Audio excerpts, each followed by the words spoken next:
Welcome to public TV news బులెటిన్ల ముందుగా headlines. Short circuit తో SR Nagar freeze in restaurant లో అగ్ని ప్రమాదం. రాయచోటిలో ఉగ్రవాదుల ఇళ్ల నుంచి స్వాధీనం చేసుకున్న బాంబులను పేల్చేసిన పోలీసులు. హైదరాబాద్లోని ఎల్బీ స్టేడియంలో జరగబోయే జై బాపు జై భీమ్ జై సంవిధాన్ కార్యక్రమంలో పాల్గొంటున్న అఖిల భారత కాంగ్రెస్ పార్టీ అధ్యక్షుడు శ్రీ మల్లికార్జున్ ఖార్గే.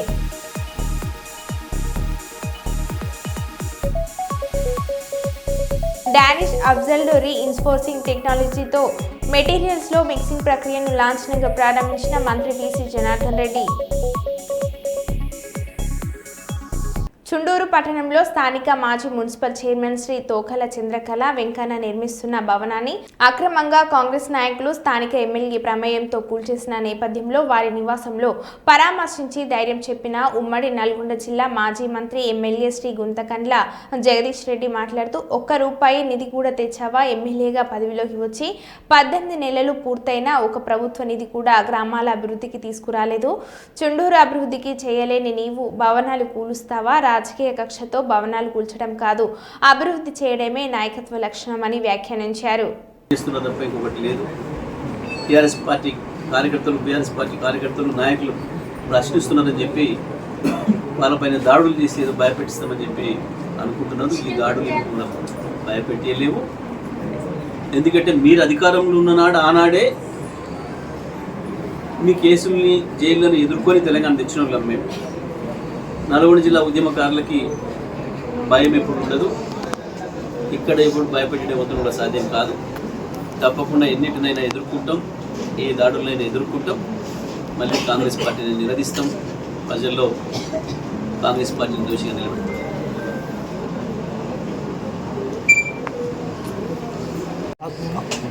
నల్గొండ జిల్లాలో కాంగ్రెస్ ప్రభుత్వం వచ్చిన సంవత్సరాల కాలంగా ₹1 అభివృద్ధి జరగలేదు. కొత్తగా ప్రారంభించిన పనులు, కొత్తగా శాంక్షన్ చేసిన పనులు లేవు. వందలాది కేసులు మాత్రం పెడుతున్నారు. జిల్లాలో ఎక్కడ కూడా ఏ శాఖ పనిచేసిన సందర్భాలు లేవు, ఒక్క పోలీస్ శాఖ తప్ప. ప్రతిపక్ష పార్టీల కార్యకర్తలపైన, నాయకులపైన కక్ష సాధింపు చర్యలు జరిగినాయి. నిన్న చండూరులో కూడా గతంలో మా నాయకుడు శేఖర్ పైన కావచ్చు, మా ఇతర సోషల్ మీడియా పైన కావచ్చు, మునుగోడు కావచ్చు, అది నాగపూర్ కావచ్చు, చండూరు ప్రతి చోట కూడా అనేకమైన అక్రమమైన కేసులు పెడుతూ చండూరు మా మున్సిపల్ చైర్పర్సన్ వాళ్ళది కూడా ఒక చిన్న కారణం గురించి ఇల్లు కూడా ఉండడం జరిగింది. సరే, ఈ రాజకీయ కక్ష సాధింపులు దీంతో ఏదో భయపెట్టించి రేపు రాబోయే ఎన్నికల్లో ఈ బీఆర్ఎస్ నాయకులను భయపెట్టించి మేమేదో ఓట్లేయించుకుంటాం, ప్రజల్ని భయపెట్టించి ఓట్లేయించుకుంటాం అనే భ్రమలో ఈ జిల్లా మంత్రి కావచ్చు, ఈ మునుగోడు ఎమ్మెల్యే కావచ్చు, వీళ్ళ కోతలకైతే హద్దే లేదు. కొత్త కోతలు, పాతవి మేము తీసుకొచ్చిన పనులకు మళ్ళీ శంకుస్థాపనలు తప్ప మీరు కొత్తగా ఒక జీవో ద్వారానో ఇంకో పద్ధతుల్లో ఒక శాఖ ద్వారా కొత్తగా ₹1 తీసుకొచ్చి శాంక్షన్ చేసినది లేదు. మా వాటిని పడగొట్టడం, కొత్తగా కోడ్లు పెట్టుకోవడం, కొత్తగా శంకుస్థాపన చేసుకోవడం తప్ప వీళ్ళు ఉలబెట్టింది ఏమి లేదు. ప్రజల్లో పలసనైతులో ఉన్న విషయం అర్థమైపోయింది. ఈ జిల్లా గత 9 సంవత్సరాల కాలంలో జరిగిన అభివృద్ధిలో ఈ సంవత్సరాల కాలంలో ఏం జరుగుతుందో ప్రజలందరూ కూడా గమనిస్తున్నారు. చెత్త మాటలు, ఉత్త మాటలు తప్ప పని ఏమి లేదు. రోడ్ల మంత్రి చాలా ఆశ్చర్యంగా ప్రతి మండలం నుంచి జిల్లా హెడ్ క్వార్టర్కి డబుల్ రోడ్ అని మాట్లాడుతున్నారు. ఈ జిల్లాలో ఉన్న మొత్తం కొత్త మండలాలతో సహా అన్ని మండల కేంద్రాల నుంచి జిల్లా కేంద్రానికి డబుల్ రోడ్లు మేమే ఏర్పాటు చేసుకున్నాం. ఎక్కడ కొత్తది చేస్తాడో, కొత్త శాంక్షన్ చేస్తాడో చూపించాలి.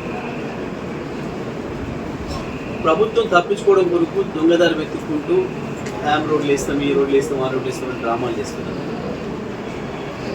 కొత్తగా మీరు శాంక్షన్ ఇచ్చి తెచ్చి వేసిన ఒక్క రోడ్డు 1 కిలోమీటర్ రోడ్ లేదు ఇప్పటివరకు. పంచాయతీరాజ్లో కానీ ఆర్టీలో కానీ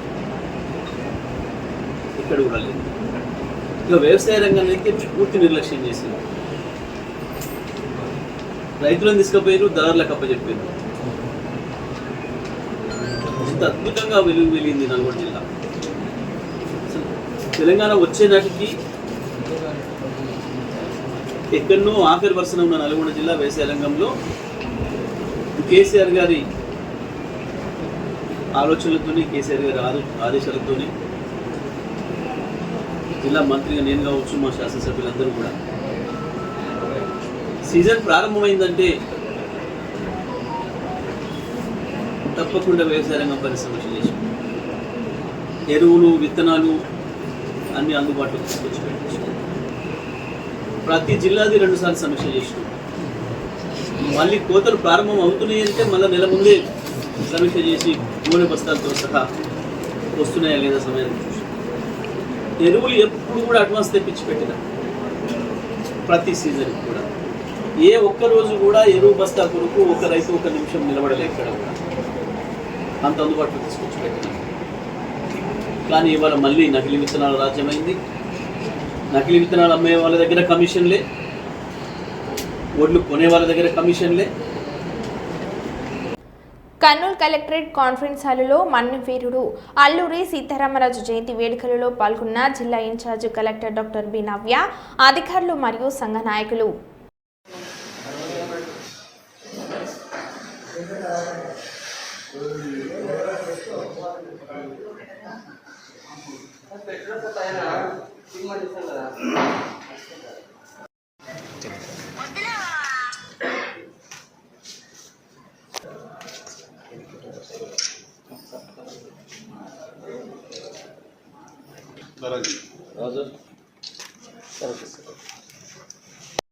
రామరాజు జోహార్ అల్లూరి సీతారామరాజు, జోహార్ అల్లూరి సీతారామరాజు.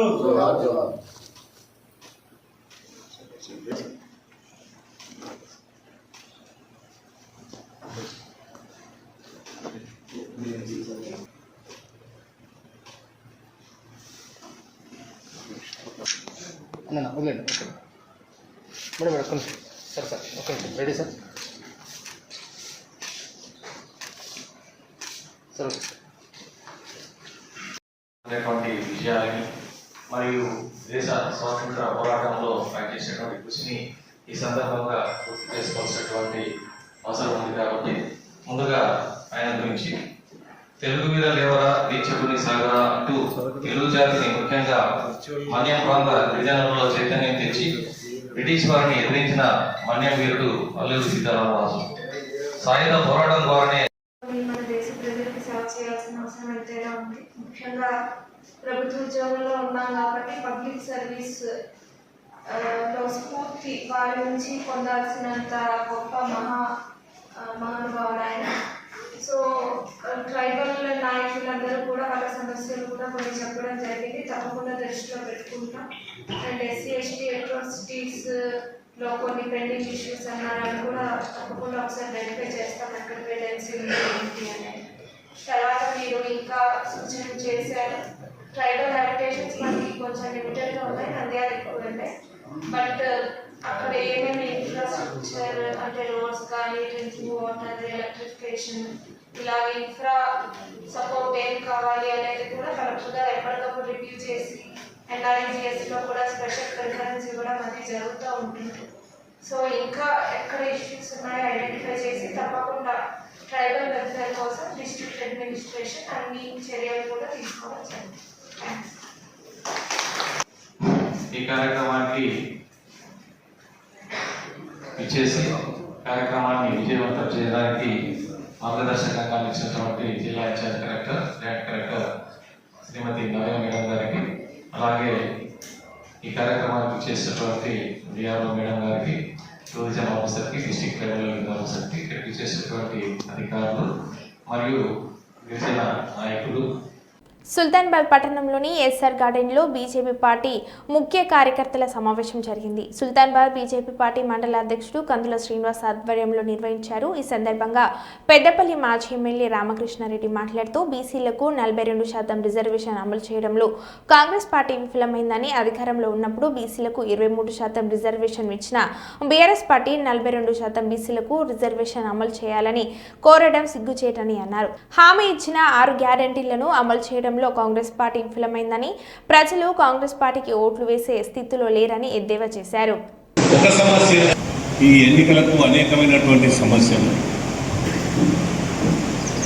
ఒకటేమో బీసీలకు 42% రిజర్వేషన్ ఇస్తాం అని చెప్పి కులగణన చేసింది ఫస్ట్ కాంగ్రెస్ పార్టీ రాష్ట్ర ప్రభుత్వం చేసి, ఆ జనాభా ప్రకారం 42% బీసీలకు రిజర్వేషన్ ఇస్తామని చెప్పి అసెంబ్లీలో బిల్లు పాస్ చేశారు.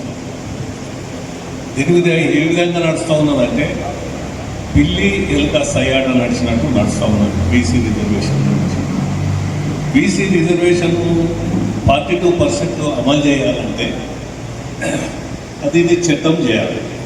చట్టం చేయాలని చెప్పడానికి కాంగ్రెస్ పార్టీ మేము చట్టం చేయలేదు, చట్టం కాలేదు కాబట్టి మేము స్థానిక ఎన్నికలు పెడతా ఉన్నాం, మరి పార్టీ పరంగా రిజర్వేషన్ ఇస్తామని చెప్పి ఒక నాయకుడు చెప్తా ఉన్నాడు, ముఖ్యమంత్రి గారు.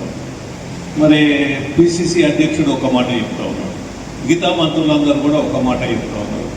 బీసీల పట్ల నేను స్పష్టంగా చెప్తా ఉన్నా, బీసీలకు ఈ ఎన్నికల్లో, రాబోయేటువంటి ఎన్నికల్లో 42% రిజర్వేషన్ కావడానికి వరకు ఏదైనా నిర్ణయం తీసుకుంటుందా, చట్టబద్ధమైనటువంటి నిర్ణయం తీసుకుంటుందా ఈ ప్రభుత్వం స్పష్టం చేయవలసినటువంటి అవసరం ఉన్నది. మీరు అధికారంలో ఉన్నప్పుడు 5 సంవత్సరాల క్రితం బీసీ ఎన్నికలు జరిగినాయి, స్థానిక సంస్థల ఎన్నికలు. ఏ శాతం బీసీలకు రిజర్వేషన్ ఇచ్చారు? 23% బీసీలకు రిజర్వేషన్ ఇచ్చారు. ఇచ్చి ఎందుకంటే కోర్టు చెప్పింది కాబట్టి ఇంతకన్నా ఎక్కువ రిజర్వేషన్ చేయమని చెప్పి బీసీలకు 23% రిజర్వేషన్ చేశారు. మళ్ళా మేము 42% బీసీలకు రిజర్వేషన్ ఇవ్వని చెప్పేటువంటి హక్కు టీఆర్ఎస్ పార్టీకి ఉన్నదా? మీరు అధికారంలో ఉన్నప్పుడు ఇవ్వలేని రిజర్వేషను మీరు అధికారం కోల్పోయినాక అడగడానికి ఏమన్నా సిగ్గు ఎక్కున్నదా టీఆర్ఎస్ పార్టీ కానీ నేను అడుగుతా ఉన్నాను. కాంగ్రెస్ పార్టీ టీఆర్ఎస్ పార్టీ కలిసి బీసీలను మోసం చేయడం వరకు ప్రయత్నం చేస్తూ ఉంది. అంతేకాకుండా ఈ రిజర్వేషన్ పక్క ఒక సమస్య అయితే, ఒక సమస్య ఏంటంటే ఈ 18 నెలల కాలంలో కాంగ్రెస్ పార్టీ అధికారంలోకి వచ్చిన తర్వాత ప్రజలకు అనేకమైనటువంటి వాగ్దానాలు 6 గ్యారంటీస్తో పాటు 420 హామీలు ఇచ్చింది. మరి 420 హామీలు ఇచ్చిన తర్వాత ఎన్ని హామీలు అమలు జరిగినాయి ఈ 18 నెలల కాలంలో, సంవత్సరన్నర కాలంలో? ప్రజలకు మళ్ళా ఏమి హామీ ఇచ్చి ప్రజల దగ్గరికి పోతారు, ప్రజలకు ఏ హామీ ఇచ్చి మరి మీరు ముందుకు పోతారు? ఈ విషయాన్ని కొంచెం స్పష్టం చేసుకోవాల్సినటువంటి అవసరం ఉన్నది. కాంగ్రెస్ పార్టీకి ఓట్లు వేయడానికి వరకు ప్రజలు సిద్ధంగా లేరు. ఎందుకు లేరంటే కాంగ్రెస్ పార్టీ అధికారంకి వచ్చినాక టీఆర్ఎస్ పార్టీ మోసం చేసింది, టీఆర్ఎస్ పార్టీ అమలు చేయలేదు, ప్రజా వ్యతిరేకం చేసిందని చెప్పింది అది వాస్తవమే. కానీ మీరు అధికారంకి వచ్చిన 18 నెలల్లో ఇచ్చినటువంటి హామీలను ఎందుకు అమలు చేయలేదు? వాళ్ళ ఇచ్చిన హామీలను అమలు చేయకుండా కాంగ్రెస్ పార్టీ ముందు స్థానిక సంస్థల ఎన్నికల్లో ఏ రకమైనటువంటి నిర్ణయం తీసుకొని ఓట్లు అడుగుతుంది? పోతే కాంగ్రెస్ పార్టీకి ఉన్న అవస్థని అందుకు ఎన్నికలు పెట్టడం కొరకు 1 అడుగు ముందంటే 4 అడుగులు వెనుకకేస్తూ ఉన్నటువంటి పరిస్థితి మనకు కనపడుతుంది. రెండో వల్ల ఏం చెప్తారు? మేము 10 సంవత్సరాల్లో గొప్పగా పరిపాలించినాం, మా కుటుంబం మొత్తం దోసుకున్నది రాష్ట్రాన్ని, మా కుటుంబం దోసుకొని మేము బాగా నవాబులం అయిపోయినాం, నిజాం నవాబులం అయిపోయినాం, మాకు మళ్ళా ఓటేది మీరు అని చెప్పి అడుగుతారా? ఈ ప్రజలకు తెలంగాణ రాష్ట్రం అంటే అనేకమైనటువంటి ఉద్యోగ అవకాశాలు, ఉపాధి అవకాశాలు పెరుగుతాయి అని చెప్పినారు కదా. ఏ ఉద్యోగాలు పెంచినారు? ఎంతమందికి ఉద్యోగాలు ఇచ్చినారు? ఎన్ని ఉపాధి ఎన్ని పరిశ్రమలు నెలకొల్పారు? ఎన్ని మనకు ఉన్నటువంటి నీళ్లను ఎన్ని తీసుకొచ్చారు? కాళేశ్వరం పేరుతో దోపిడీ చేసింది తప్ప ఏ రకమైనటువంటి ప్రయోజనం జరగలేదు. మరి ఏ అంశాన్ని అడిగి ప్రజల దగ్గరికి పోయి బీఆర్ఎస్ పార్టీ ఓట్లు అడుగుతుంది? ఓట్లు అడిగేందుకు బీఆర్ఎస్ పార్టీకి అర్హత లేదు. బీఆర్ఎస్ పార్టీ ప్రజల్లో కనుమరుగైనటువంటి పార్టీ, ముగిసిన చరిత్ర బీఆర్ఎస్ పార్టీది. వాళ్ళు ఉన్నటువంటి పార్టీ ఒకటే. 11 సంవత్సరాలుగా 11 సంవత్సరాలుగా భారతీయ జనతా పార్టీ నరేంద్ర మోడీ గారి నాయకత్వంలో ఈ దేశాన్ని పరిపాలిస్తూ ఉన్నది. పరిపాలించినటువంటి పరిస్థితుల్లో మరి బ్రహ్మాండంగా ప్రజలకు అన్ని రకాలైనటువంటి సౌకర్యాలు చేస్తూ ఉన్నది. ఇక్కడ ఉన్నటువంటి వాళ్ళకు ఇలా రాష్ట్రంలో, ఈ తెలంగాణ రాష్ట్రంలో ఏదన్నా అభివృద్ధి కార్యక్రమాలు నడుస్తున్నాయి అని అంటే అది కేంద్రం ఇచ్చేటువంటి నిధులతో తప్ప. నంద్యాల జిల్లా కొల్మిగుండ్ల మండలం అంకిరెడ్డిపల్లి గ్రామంలో మంచినీటి కోసం మహిళలు రోడ్డెక్కారు. మంచినీటి కోసం తాము ఆవేదన పడుతున్నామని వ్యక్తం చేశారు. ఖాళీ బిందెలతో రోడ్డెక్కి వాహనాల రాకపోకలను అడ్డుకొని రాస్తారోకో నిర్వహించారు. దీంతో అంకిరెడ్డిపల్లి ప్రధాన రహదారిపై పెద్ద ఎత్తున వాహనాలు నిలిచిపోయాయి. విషయం తెలుసుకున్న కొల్మిగుండ్ల పోలీసుల జోక్యంతో నిరసన కార్యక్రమం సద్దుమణింది.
రాయచోటిలో ఉగ్రవాదుల ఇళ్ల నుంచి స్వాధీనం చేసుకున్న బాంబులను పేల్ చేసిన పోలీసులు.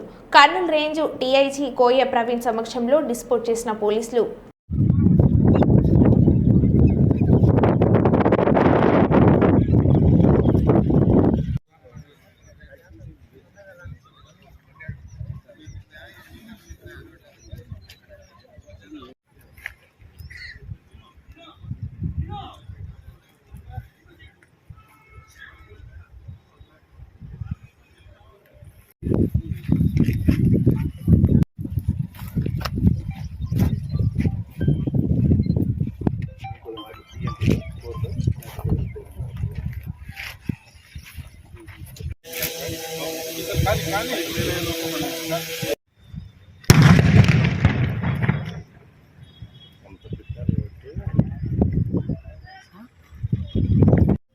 తీసుకున్నా జూమ్ తగ్గించుకున్నా ప్లీజ్.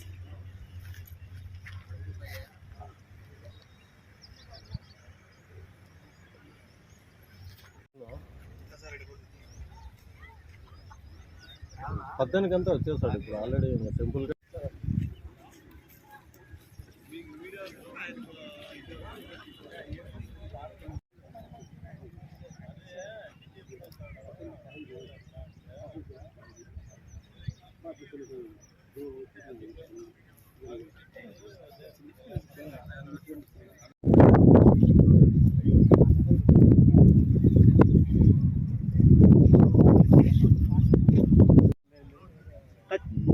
ఖచ్చితంగా నీకు ఏం కాదు సాగిస్తా కానీ నాకు ఏముంది పోయా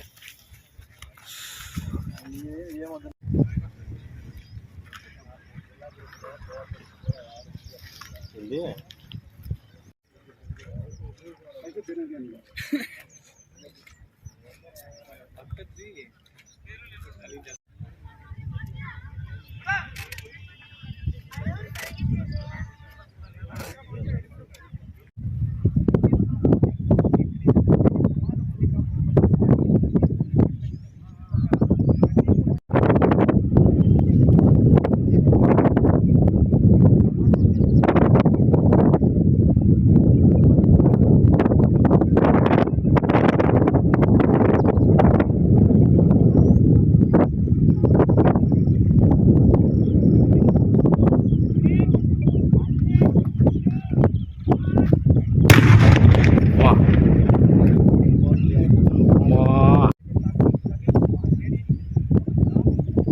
దొడ్డికొమరయ్య 79వ వర తెలంగాణ చరిత్రలో జూలై 4 అతి ముఖ్యమైన రోజని దుమ్మగూడెం మండలం గడ్డోరిగట్టు గ్రామంలో దొడ్డికొమరయ్య వర్ధంతి సభలో కుంజ జోగారావు అధ్యక్షతన జరిగిన కార్యక్రమంలో CPI ML new democracy party Bhadrachalam division కార్యదర్శి కామ్రేడ్ ముసలి సతీష్ మాట్లాడారు.